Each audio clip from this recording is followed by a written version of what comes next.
Good morning प्यारे बच्चों। मैं हूं आपकी एजुकेटर पूर्णिमा आदर सिंह और हम आपकी वर्कशीट नंबर 11 करेंगे। 7th क्लास है आपकी और ये सब्जेक्ट है आपका इंग्लिश। वर्कशीट 11 और ये वर्कशीट है 23 अगस्त की। तो चलिए स्टार्ट करते हैं। Name of the student and name of the class teacher आप लिख लेंगे। यहाँ पे हम द 3 क्वेश्चन चैप्टर पढ़ रहे थे जिसमें एक राजा होता है। राजा 3 क्वेश्चंस के आंसर चाहता है कि भाई सबसे बेस्ट टाइम क्या होता है काम करने का, सबसे इंपॉर्टेंट लोग क्या होते हैं, सबसे इंपॉर्टेंट काम क्या होता है। ठीक है, तो ये तीनों क्वेश्चंस के आंसर पूछने के लिए वो अपने राज्य में घोषणा कराता है, लेकिन इन तीनों क्वेश्चंस के आंसर कोई भी नहीं दे पाता है तो वो एक हर्मिट के पास जाता है। हर्मिट कौन होते हैं? हर्मिट एक ऐसा इंसान होता है जो अकेला रहना पसंद करता है, बिल्कुल अकेला। ठीक है, तो उसके बाद क्या होता है, जो हर्मिट होते हैं ना वो क्या करते हैं, अपना जो खेत होता है ना उसको डिग कर रहे होते हैं, उसको खोद रहे होते हैं। तो वो उसको जवाब नहीं देते हैं, वो बार बार पूछता है, लेकिन थोड़ी ही देर बाद जब राजा कहता है कि या तो आप मेरे क्वेश्चंस का जवाब दे दो, नहीं तो मुझे जाना ही होगा अब तो एक दिन पूरा वेट करने के बाद क्या होता है, एक घायल आदमी आता है। वो घायल आदमी को राजा और हर्मिट देखते हैं तो वो उसके जो वाउंड्स होते हैं यानी कि जो उसके घाव होते हैं उनको साफ करते हैं और वो आदमी जीवित बच जाता है। तो फिर वो आदमी कहता है राजा को कि आपने मेरी हेल्प की और मैं तो आपको मारने के लिए आया था, तो क्योंकि आपने मेरे भाई को मार दिया था और मेरी सारी प्रॉपर्टी को कैप्चर कर लिया था, सीज कर लिया था। या सीज और कैप्चर करने का मतलब बाय फोर्स किसी की चीज को छीन लेना एक तरीके से। ठीक है, तो इस तरीके से क्या होता है कि जो उसका दुश्मन होता है वो भी दोस्त बन जाता है। तो फिर हर्मिट कहते हैं कि मोस्ट इम्पोर्टेंट टाइम अभी वाला होता है और मोस्ट इम्पोर्टेंट पर्सन वही होता है जो तुम्हारे सामने होता है और अच्छा काम करना ही सबसे अच्छा कार्य होता है। तो ये पूरी स्टोरी होती है। उसी स्टोरी में से 3 क्वेश्चन वाला जो चैप्टर है वो मैंने आप लोगों को पूरा पढ़ाया हुआ है, तो मैं उसका लिंक डिस्क्रिप्शन में दे दूंगी। ठीक है, तो चलिए स्टार्ट करते हैं। यहाँ पे वर्ड काउंसिल, काउंसिल का क्या मतलब है, यहाँ पे ना आपको इस वर्ड के मीनिंग लिखने हैं और यहाँ पे इस वर्ड को यूज करते हुए एक सेंटेंस लिखना है। ठीक है, तो यहाँ पे देखो वर्ड काउंसिल, काउंसिल का मतलब होता है a group of people chosen to give advice और टू मेक रूल। यानी कि एक लोगों का ग्रुप जो क्या करता है, जैसे सलाहकार, मान लो राजा के जो सलाहकार होते हैं ना, जो मंत्री होते हैं जो नीचे बैठे रहते हैं, तो राजा के सलाहकारों को ही, ठीक है, या फिर आप कह लो कि आज के टाइम में जो काउंसिल ऑफ मिनिस्टर होती है, आज के टाइम में सीएमओ जो होती है, जो प्राइम मिनिस्टर को एडवाइस करती है, तो सलाहकारों के समूह को काउंसिल बोलते हैं। ठीक है, the king needed a council of wise man by his side.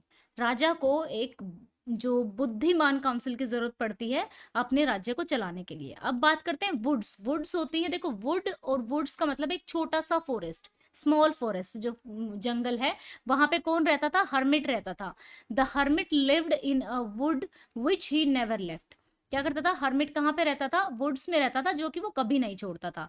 अब बात करते हैं अफेयर्स की। अफेयर्स का मतलब होता है थिंग, बिजनेस की, what's going on, what's the affair, यानी कि क्या बात चल रही है, क्या बिजनेस चल रहा है, इस तरीके से। ठीक है, what affairs are the most important, यानी कि कौन से कार्य मोस्ट इंपॉर्टेंट हैं। अब बात आती है फेंटेड। फेंटेड का मतलब होता है बेहोश होना या फिर मूर्छित हो जाना। ठीक है, अनकॉन्शियस होना या फिर कॉन्शियसनेस, यानी कि जो हमारी सेंसेस हैं वो बेहोश होना ही एक तरीके से फेंटेड का मतलब होता है। ठीक है, तो अनकॉन्शियस का मतलब भी क्या होता है? बेहोश होना ही होता है। He fainted and fell to the ground. वो क्या हुआ, जो आदमी था, जो घायल था, वो क्या हुआ, बेहोश हो गया और नीचे ग्राउंड पे गिर गया। ठीक है, सीज, सीज का मतलब होता है टू बाय फोर्स किसी चीज की कैप्चर कर लेना, किसी चीज को छीन लेना। You put my brother to death and seized my property. तुमने मेरे भाई को क्या किया था? तुमने मृत्यु दी थी और मेरी प्रॉपर्टी को छीन लिया था, वो आदमी राजा को कहता है। ये सारे जो ब्लू में लिखे हुए हैं, यहाँ पे फिल इन द ब्लैंक्स दिए हुए थे, यहाँ पे आपको लिखने थे, ये सारे आपको कंप्लीट करने हैं। अब बात आती है हर्मिट। ए पर्सन, हर्मिट कौन होता है? A person who lives alone, जो कि अकेला रहना पसंद करता है और सिंपल लाइफ जीता है। The hermit gave no answer. ठीक है, अब फेथफुल आता है। फेथफुल का मतलब होता है लॉयल, वफादार। ठीक है, I will serve you as your most faithful servant. मैं तुम्हें तुम्हारे मोस्ट फेथफुल सर्वेंट की तरह तुम्हारी सेवा करूंगा। जो राजा को दुश्मन होता है वो उसका सेवक बन जाता है, क्योंकि उसने उसकी जान बचाई होती है। तो चलिए बच्चों, अब यहाँ पे हमें क्या करना है, match the word in a list A with their meaning in the list B. पता है सबसे आसान तरीका क्या होता है, सबसे पहले जब हम मैचिंग करते हैं ना, तो हमें क्या करना होता है, हमें जो हमें आते हैं ना पहले वो मैच करने होते हैं।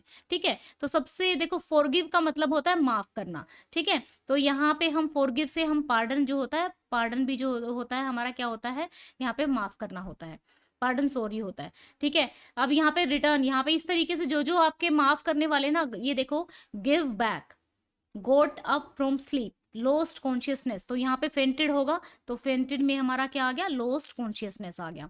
ठीक है, फिर यहाँ पर आ गया बैड, रिटर्न का मतलब क्या होता है, वापस करना, गिव बैक, रिटर्न का मतलब होता है गिव बैक। अवोक, अवोक का मतलब होता है स्लीप से उठ जाना। ठीक है, तो हमें जो पहले आते हैं उनको हमें क्या करना है, लगाना है। वाउंडेड का मतलब होता है घायल हुआ होना, तो सेवरली इंजर्ड। ठीक है, सिवियरली इंजर्ड। अब उसके बाद बात करते हैं पिटी, पिटी का मतलब होता है दया। ठीक है, तो यहाँ पे किसी के लिए यहाँ पे दया दिखाना, फील सॉरी फॉर। ठीक है, पिटी और फील सॉरी फॉर सेम ही होता है। ठीक है, फिर उसके बाद आता है बेड्स, यानी कि बेड्स होते हैं small patches of ground for plants, यानी कि ग्राउंड के लिए एक छोटा सा एरिया जिसमें फूल पौधे वगैरह उगाए जाते हैं। अब बात आती है हमारी फॉरगिव की, तो फॉरगिव का होता है पार्डन, पार्डन का मतलब माफी देना, फॉरगिव का मतलब भी माफी देना ही होता है। तो आप इस तरीके से लिख लेंगे। यहाँ पे अगर आप नंबर्स के थ्रू लिखना चाहो तो नंबर्स के थ्रू भी आप लिख सकते हैं। तो जैसे फेंटेड का हमारा यहाँ पे नंबर दिया हुआ है, ये लॉस्ट कॉन्शियसनेस का 1 हो गया, इसका गिव बैक का 7 हो गया, अवोक का 3rd हो गया। ठीक है ना, ताकि आपको आसानी से याद हो सके। स्मॉल पैचेस का ये 6th हो गया। यहाँ पे इस तरीके से आप लिख सकते हैं, ये 6th हो गया। उसके बाद वाउंडेड का 2nd हो गया, पार्डन का हमारा 4th हो गया, और फील सॉरी का हमारा 5th हो गया। तो इस तरीके से भी, ताकि हमें आसानी से दिख सके, ऐसे भी आप लिख सकते हैं। मैच तो हमें करना ही होता है। ओके बच्चों, तो ये थी हमारी आज की वर्कशीट। आई होप सो आपको अच्छे से समझ में आ गई होगी। अगर कोई डाउट है तो कमेंट करके पूछ सकते हैं। वीडियो अच्छी लगी है तो वीडियो को लाइक कीजिएगा, चैनल को सब्सक्राइब कीजिएगा। Thank you, have a nice day, may God bless you. I hope so आप सभी की राखी अच्छी रही होगी और अच्छे से आप लोगों ने सेलिब्रेट की होगी, और लड़कियों को खूब सारे पैसे मिले होंगे और लड़कों को खूब सारी दुआएं मिली होंगी, है ना। ठीक है, bye bye, have a nice day, may God bless you.